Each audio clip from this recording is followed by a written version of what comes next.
నకిలీ నెంబర్ ప్లేట్లతో వాహనదారులు రోడ్లపై తిరిగితే కఠిన చర్యలు తప్పవని ట్రాఫిక్ డీసీపీ రాహుల్ హెగ్డే హెచ్చరించారు. నకిలీ నెంబర్ ప్లేట్లు ఉపయోగించి పట్టుబడిన వాహనదారులపై ఈ ఏడాదిలో 73 కేసులు నమోదు చేసినట్లు తెలిపారు.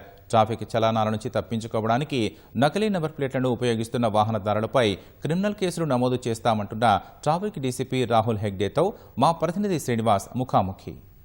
ఇటీవల కాలంలో ద్విచక్ర వాహనాలు నకిలీ నెంబర్ ప్లేట్లపై వాహనదారులు తిరుగుతున్న ఘటనలు ఎక్కువవుతున్నాయి. దీనిపై ట్రాఫిక్ పోలీసులు దృష్టి సారించారు. ఈ విధంగా తిరుగుతున్న వాహనదారులనైతే ట్రాఫిక్ పోలీసులు గుర్తించి వారిపై కేసులు నమోదు చేస్తున్న పరిస్థితి. అయితే ఇందుకు సంబంధించి ట్రాఫిక్ డీసీపీ రాహుల్ హెగ్డే మనతో ఉన్నారు. ఆయన అడిగి మరిన్ని వివరాలు తెలుసుకుందాం. ఇప్పుడు నగరంలో ఇటువంటి ఫేక్ నెంబర్ ప్లేట్స్ మీద తిరుగుతున్న ద్విచక్ర వాహనదారుల ఘటనలు ఎక్కువ అవుతున్నాయండి. ఇందుకు కారణం ఏంటి? అసలు వీళ్ళని ఎలా గుర్తిస్తున్నారు? రీజన్స్ చాలా ఉన్నాయి. ఒకటి, మనకు థెఫ్ట్ వెహికల్ ఏదైనా తీసుకోండి, తర్వాత ఆ నంబర్ ప్లేట్ వేరే చేంజ్ చేసుకుంటే అది పోలీస్ పట్టుకోవడము చాలా రేర్ అని అనుకోండి, అట్లా ఒకటి చేస్తున్నారు. ఇంకొకటి, కొంతమంది అవుట్ ఆఫ్ ఇగ్నోరెన్స్, వాళ్ళు సెకండ్ హ్యాండ్ బండి కొన్నప్పుడు ఆ నంబర్ ప్లేట్కును ఆర్సీకును కరెక్ట్గా టాలీ ఉందా, రిజిస్ట్రేషన్ అయిందా అది చూడకుండా, ఒరిజినల్ డాక్యుమెంట్స్ చూడకుండా ఓన్లీ పేపర్ మీద రాసుకోండి తీసుకుంటున్నారు. సో ఇట్లా ప్రాబ్లమ్స్ ఉన్నాయి. కొంతమంది ఈ చలాన్ని అవాయిడ్ చేయడానికి ఒక నంబరు చేంజ్ చేసుకోవడము, సో ఇట్లా ఫేక్ నంబర్ ప్లేట్స్ యూస్ చేస్తున్నారు. సో దాన్ని మనము ఐడెంటిఫై ఎట్లా చేస్తున్నామంటే, ఇప్పుడు మనకు కొత్తగా ఏఐ యూస్ చేసుకొని ఒక యాప్ కూడా చేయడం జరిగింది. అది మన ఈ చలాన్లో ఇంటిగ్రేట్ అయింది. దాంట్లో మనకు ఆ ఫోటో తీయగానే అది ఆటోమేటిక్గా యాప్ ఆ కలర్, మేక్, మోడల్ ఇవన్నీ కరెక్ట్గా ఉందా లేదా ఇమీడియట్గా నెంబర్ ప్లేట్ చూసి చెక్ చేసి మనకి వితిన్ ఫ్యూ సెకండ్స్ మనకు అది ఫేక్ నెంబర్ ప్లేటా ఒరిజినల్ నెంబర్ ప్లేటా ఇది మనకు వచ్చేస్తుంది. అట్లా చాలా వెహికల్స్ మనము ఇప్పటి వరకు పట్టుకున్నాము. అయితే ప్రధానంగా ఈ నగరంలో ఇటువంటివి ఇప్పటి వరకు ఈ మధ్య కాలంలో చూస్తే ఎన్ని కేసులు నమోదై ఉంటాయి? కేసు ఎగ్జాక్ట్ ఫిగర్ లేదు, కానీ మనకు ఆల్మోస్ట్ డైలీ కొన్ని కేసెస్ మనకు దొరుకుతుంటుంది. డైలీ దాన్ని మనం వెహికల్స్ అవన్నీ సీజ్ చేసి ఎఫ్ఐఆర్ చేసి లా అండ్ ఆర్డర్ ఆఫీసర్స్కి హ్యాండ్ ఓవర్. ఫేక్ నెంబర్ ప్లేట్సే కాకుండా కొందరు ఈ నెంబర్లు కనిపించకుండా ట్రాఫిక్ చలాన్ల నుంచి తప్పించుకోవడానికి నెంబర్లు కనిపించకుండా నెంబర్ ప్లేట్ని వంచేసి నెంబర్లు కనిపించకుండా చేస్తున్నారు. వాళ్ళ మీద ఎటువంటి చర్యలు ఉంటాయి? అవును, ఇప్పుడు మనకు ఆటోమేటిక్ కెమెరాస్ ఉన్నాయి, అన్ని జంక్షన్స్లో మనకు కెమెరాస్ ఉన్నాయి కాబట్టి వాళ్ళు వైలేట్ చేస్తే రెడ్ లైట్ వైలేషన్ కానీ, హెల్మెట్ వేసుకోకుండా ఉండడము, cell phone driving, triple riding, wrong వేలో రావడము, ఇవన్నీ కూడా కెమెరాలో ఆటోమేటిక్గా క్యాప్చర్ అయ్యి దానిపైన ఫైన్స్ పడుతుంది. దాన్ని అవాయిడ్ చేయడానికి చాలా మెథడ్స్ యూస్ చేస్తున్నారు. కొంతమంది ఆ నెంబర్ ప్లేట్ని కవర్ చేసేలాగా మాస్క్ వేయడము, లేదంటే ఆ నెంబర్ ప్లేట్లో ఒక నెంబర్ తీసేయడము, లేదంటే నెంబర్ ప్లేట్ కొంచెం సగం తీసేయడము, ఇవన్నీ కూడా చేస్తున్నారు. సో వాళ్ళపైన కూడా మనము దృష్టి పెట్టాము. సో వాళ్ళపైన మనం ఫైన్ వేసి వాళ్ళ మీద యాక్షన్ తీసుకుంటున్నాము.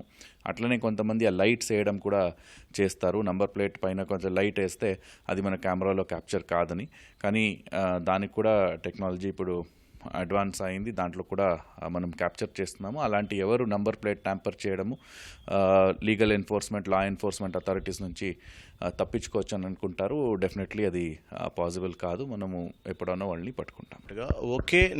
ఒకే నెంబర్తో పలు వాహనాలు ఒకటి కావచ్చు, రెండు కావచ్చు, ఇంకా ఎక్కువ కావచ్చు, ఇలాంటి వాహనాలు కూడా రోడ్లపై తిరుగుతున్నట్టు పోలీసుల దృష్టికి వచ్చింది. అయితే దీనిపై ఎటువంటి చర్యలు ఉంటాయి?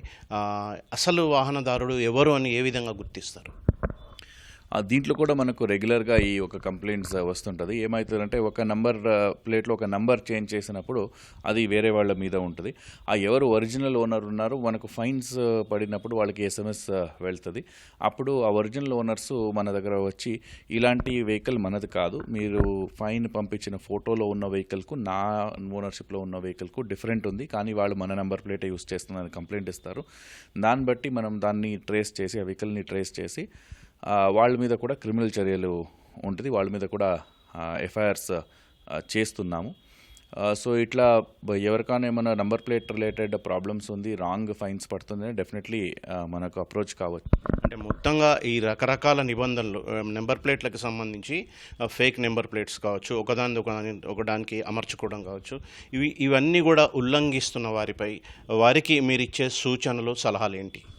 డెఫినెట్లీ మీరు ఎవరైనా ఫేక్ నంబర్ ప్లేట్ పెట్టుకోండి, లేదంటే నంబర్ ప్లేట్ చేంజ్ చేసుకోండి, దాన్ని హైడ్ చేసి పోలీస్ నుంచి తప్పించుకుంటామంటే డెఫినెట్లీ అది పాసిబుల్ కాదు. మనకు చాలా సర్వేలెన్స్ ఉంది, ఎంటైర్ సిటీలో సీసీటీవీ కెమెరాస్ ఉంది, కవరేజ్ ఉంది, అది మీ చేస్తున్న వైలేషన్స్ని రెగ్యులర్గా క్యాప్చర్ చేస్తుంది.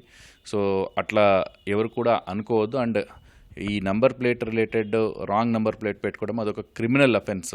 మీరు హెల్మెట్ పెట్టుకోకుండా ఉంటే దానికి ఫైన్ ఉంటుంది, కానీ నంబర్ ప్లేట్ విషయంలో ఏమైనా చేంజెస్ ఉంటే డెఫినెట్లీ దాని క్రిమినల్ అఫెన్స్, దాని మీద ఎఫ్ఐఆర్ అవుతుంది.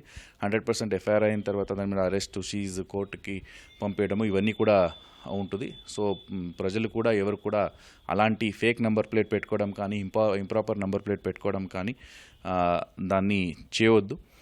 అండ్ ట్రాఫిక్ పోలీస్కి మీరందరూ కూడా సహకరించాలి. ఎవరిదైనా నంబర్ ప్లేట్ పైన, అంటే మీ నంబర్ ప్లేట్ కాదు కానీ మీకు ఫైన్స్ వస్తుంది, లేదంటే మీరు అమ్మిన బండి ఉంది కానీ మీకే ఫైన్స్ వస్తుంది అంటే ఇవన్నీ ఇష్యూస్ ఉంటే డెఫినెట్లీ మన దృష్టికి తీసుకుని రండి, మనం దాన్ని సాల్వ్ చేస్తాం. ప్రధానంగా ఈ ఫేక్ నెంబర్ ప్లేట్స్తో తిరిగే వాహనదారులు పై కఠిన చర్యలు ఉంటాయి. అదేవిధంగా వారిపై కేసులు నమోదు చేస్తాం, కోర్టుకి కూడా వెళ్లాల్సి ఉంటుందని ట్రాఫిక్ డీసీపీ రాహుల్ హెగ్డే చెప్తున్నారు. కెమెరామెన్ రాజుతో శ్రీనివాస్, ఈటీవీ న్యూస్, హైదరాబాద్.